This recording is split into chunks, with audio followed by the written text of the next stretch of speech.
Hey everyone, welcome to this lesson on arpeggios. Now arpeggios are going to be great for technique, okay, and we'll get into that in a second. But before I do, I'd really appreciate it if you could like the Facebook page, Jazz Piano School.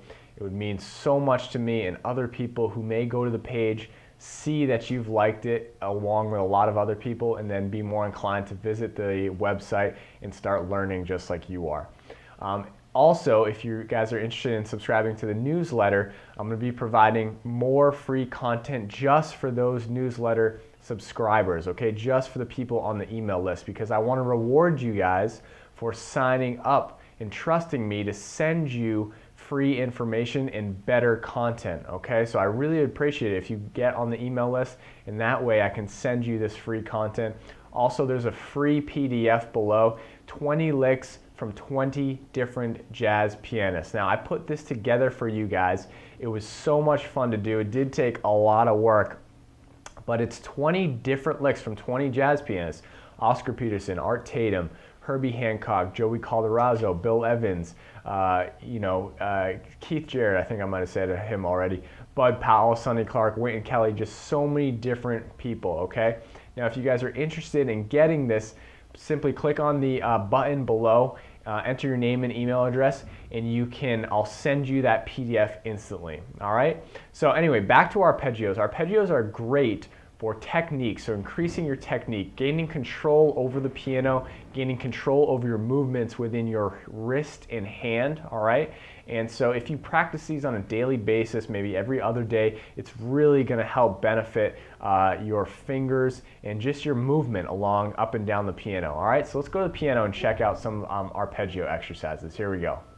All right, so an arpeggio is gonna be basically taking a chord or any sort of movement and breaking it, okay? It's not gonna be scalar motion, right? We're gonna be skipping notes and turning our hand to arpeggiate different types of notes by skipping them. So I'm going to show you an arpeggio of a C major triad. So we're going to use 4 notes.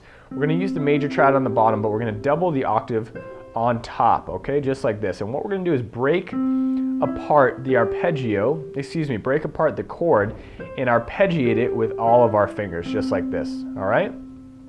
So when we do this, we're creating an arpeggiated movement. And I'm going to show you 2 octaves as well. Right now, you can get started with just 1 octave just by going up and down, right? And then landing back on C. So I'm using 1, 2, 3, and 5. And this is really going to help control the movement within your fingers. It's going to help strengthen your muscles. So here it is again, 1, 2, 3, 5, 3, 2, and 1. Okay, now on the left hand it's going to be the same thing, but we're going to use 5, 3, 2, 1, 2, 3, and 5. Okay, and doing that in all keys, if I do it in F, right, it's going to be great, and then I go to B flat. It really helps strengthen those muscles right in here, right? So you can really gain control over playing and getting to different types of chords, which you'll need to do in the future. Now, if we're going to do this 2 octaves, let's say with 1 hand, what we're going to do is swivel our wrist and make a big crossover and kind of a jump, right? We're kind of making like a leapfrog jump to our 1, and then going back up and doing the same thing, making a swivel, jumping over to our 3, and then back down. So let me show you guys that again. Kind of jumping to our 1, crossing under, up, crossing over, big jump, and then back down. So let me show you what that looks like. Right, I'll do it one more time. Okay, and then back down. So that's a really great exercise to do 2 octaves. You can do 3 or 4, as many as you want along the whole piano. Let's check out our left hand though. So our left hand with the same thing, we'll do 5, 3, 2, 1. Then we're going to make a big crossover to 3, 2, and 1. And see how much my wrist needs to swivel to get this under my fingers.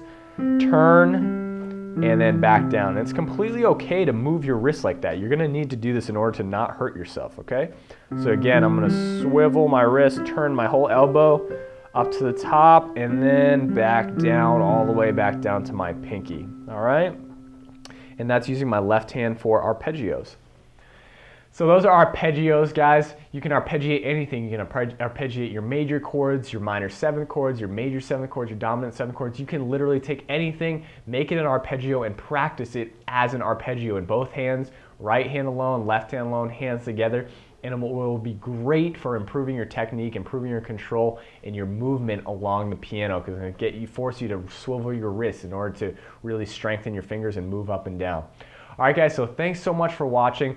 Please like the Facebook page, Jazz Piano School, on Facebook. I'd really appreciate it. You can click the like box outside the video. And if you guys haven't done so, please pick up the free ebook. It will only benefit you, I guarantee it will, of all the 20 licks of 20 great jazz pianists. You can click below to simply enter your name and email address to get that, and it'll be sent directly to your email. Even if you don't want it, I'd recommend signing up for the email list, because you're going to get more free content just for the email list subscribers sent directly to your inbox.